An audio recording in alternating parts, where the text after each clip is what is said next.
Gálatas capítulo 1. A Epístola aos Gálatas coloca perante nós a grande origem das aflições e dos combates do apóstolo Paulo nos lugares onde ele tinha pregado o Evangelho e, ao mesmo tempo, qual o principal meio empregado pelo inimigo para corromper o Evangelho. É verdade que Deus, no seu infinito amor, apropriou o Evangelho às necessidades do homem, mas o inimigo faz descer aquilo que ainda usa este nome ao nível da orgulhosa vontade do homem e da corrupção do seu coração natural, fazendo do cristianismo uma religião que convém a este coração, em lugar de ser algo que seja a expressão do coração de Deus, de um Deus inteiramente santo, e a revelação do que Ele fez no seu amor para nos pôr em comunhão com a sua santidade.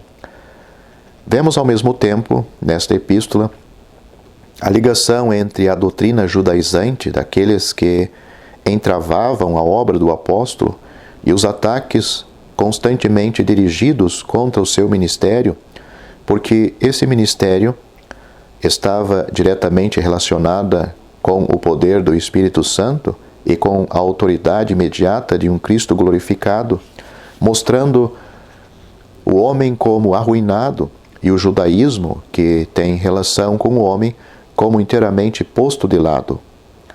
Combatendo os esforços judaizantes, o apóstolo estabelece necessariamente os princípios elementares da justificação pela graça.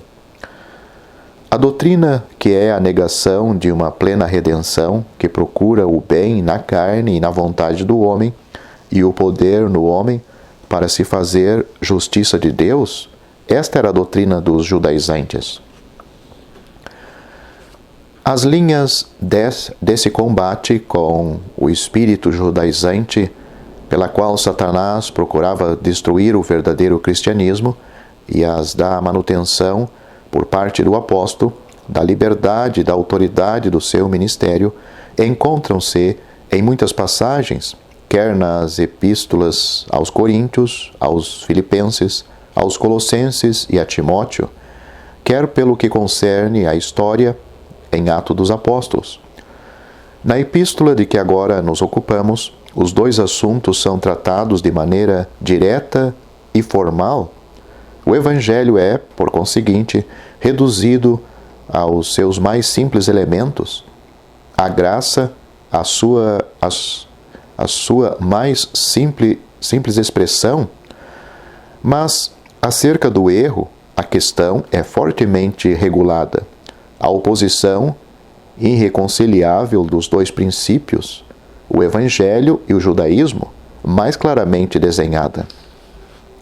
Deus permitiu a invasão da Igreja pelos princípios do judaísmo desde os primeiros dias da sua existência, para que tivéssemos uma resposta dada pela inspiração divina a esses mesmos princípios, quando fossem desenvolvidos num sistema estabelecido que reclamasse a submissão dos homens de Deus como pretensão de ser ele a igreja que Deus tinha fundado e o único ministério que ele reconhecia. A origem imediata do verdadeiro ministério, segundo o evangelho que Paulo pregava aos gentios, a impossibilidade de juntar, unindo-os à lei com este evangelho, de ligar num mesmo feixe a submissão às ordenanças e a distinção dos dias com a santa e celeste liberdade na qual nos introduziu um Cristo ressuscitado. Numa palavra, a impossibilidade de unir a religião da carne com a do Espírito é claramente verificada nesta epístola. O apóstolo estabelece desde o princípio a independência perante todos os outros homens do ministério que ele exercia, indicando a verdadeira fonte de onde o tinha recebido, sem intervenção de qualquer instrumento intermediário. E acrescenta, para demonstrar que os Gálatas abandonavam a fé comum dos santos. Todos os irmãos que estão comigo, versículos 1 e 2, Também, ao abordar o tema da sua epístola, o apóstolo declara, logo à primeira vista, que a doutrina introduzida pelos judaizantes entre os Gálatas era outro evangelho, embora não fosse outro, e não o evangelho de Cristo. Paulo começa, pois, por declarar que não é apóstolo nem da parte dos homens, nem pelo homem. Não vem da parte dos homens, como se os homens o tivessem enviado, e não foi por meio de homem, nenhum homem, que ele recebeu a sua missão, mas por Jesus Cristo e por Deus Pai, que o ressuscitou de entre os mortos. Por Jesus Cristo, no caminho de Damasco, e pelo Pai, parece-me, quando o Espírito Santo disse: "Aparta-me a Barnabé e a Saulo", em Atos capítulo 13, versículo 2, o apóstolo fala assim para demonstrar que o seu ministério decorria diretamente da fonte primeira de todo o verdadeiro bem e de toda a autoridade legítima. Admitiria de boa vontade aquilo que se chama o clero, não da parte dos homens, mas não pode admiti-lo feito pelo homem. Isto fere até a raiz, a sua existência como tal. O clero vangloria-se de prover do homem, mas, e isto é notável, não de Paulo, o verdadeiro ministro da igreja, mas sim de Pedro, apóstolo da circuncisão. Tanto quanto sabemos, Pedro nunca foi apóstolo dos gentios e nem sequer evangelizou entre eles. Como de costume, desejava às congregações a graça e a paz da parte de Deus, considerando no seu caráter de Pai e da parte de Jesus, no seu caráter de Senhor.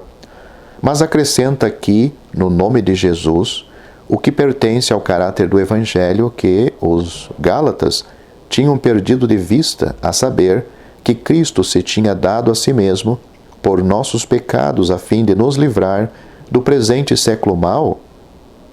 Versículo 4. O homem natural, nos seus pecados, pertence a este século mau. Os Gálatas queriam entrar nele sobre o pretexto de uma justiça segundo a lei. Cristo tinha se dado a si mesmo pelos nossos pecados, a fim de nos retirar dele, porque o mundo está julgado. Considerados como estando na carne, nós somos do mundo. Ora, a justiça da lei liga-se aos homens na carne. É o homem, enquanto na carne, que deve cumpri-la, e a carne tem a sua esfera neste mundo. A justiça que o homem queria cumprir na carne é dirigida segundo os elementos deste mundo. A justiça legal, o homem na carne e o mundo vão juntos. Cristo, pelo contrário, viu-nos como pecadores, não tendo justiça, e deu-se por nossos pecados para nos livrar deste mundo já condenado, onde os homens procuraram estabelecer a sua justiça, colocando-se no terreno da carne, que nunca a realiza. Essa libertação é também segundo a vontade de Deus nosso Pai. Ele quer ter um povo celeste, resgatado de harmonia com este amor, que nos deu um lugar no céu junto dele, e uma vida na qual opera o Espírito Santo, para nos fazer gozar dessa posição bendita e fazer-nos andar na liberdade e na santidade que Deus nos dá nessa nova criação, da qual Jesus, ressuscitado e glorificado, é o chefe e a glória. O apóstolo aborda o assunto sem preâmbulos, estava repleto dele, e o estado dos Gálatas, que abandonavam o Evangelho nos seus fundamentos, fazia-o exaltar de coração oprimido e, posso dizê-lo, indignado. Como era possível que os Gálatas tivessem tão prontamente abandonado aquele que os tinha chamado segundo o poder da graça de Cristo para abraçarem um evangelho diferente? Era pela chamada de Deus que eles tinham parte na glória e na gloriosa liberdade e na salvação que tinha a sua realização no céu. Ela era pela redenção de Cristo, que tinham cumprido, e pela graça que nos pertence nele, que eles gozavam da felicidade celeste e cristã, e agora voltavam-se para um testemunho totalmente diferente, para um testemunho que não era outro evangelho, uma outra verdadeiramente boa nova. Este outro evangelho não era outro, e não fazia senão perturbar os espíritos, pervertendo o verdadeiro evangelho. Ora, diz o apóstolo, repetindo as suas palavras, para fazer sentir bem a importância que ele lhe atribuía, se eu mesmo, ou um anjo do céu, vos anunciar outro evangelho, além do que já vos tenho anunciado, seja anátema. Versículo 9. Note-se, por outras palavras, o apóstolo não quer que seja feito qualquer adição, por pequena que seja, ao evangelho que ele tinha pregado. Os cristãos judaizantes não negavam Cristo formalmente, pretendiam apenas juntar-lhe a circuncisão, mas o evangelho que o apóstolo tinha pregado era o evangelho inteiro e completo.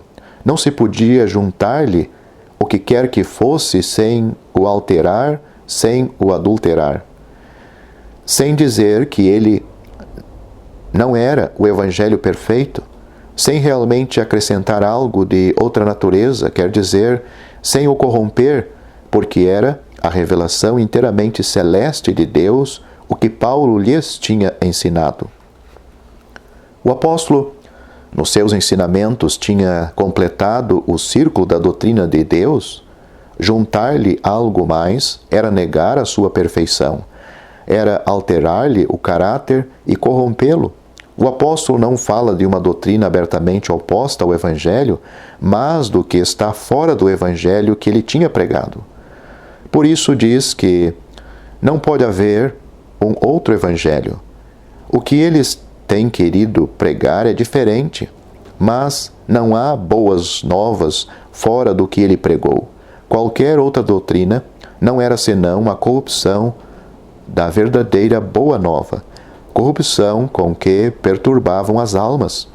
Desse modo, por amor pelas almas, o apóstolo podia anatemizar aqueles que desviavam os Gálatas da perfeita verdade que ele tinha anunciado. Era o evangelho do próprio Deus.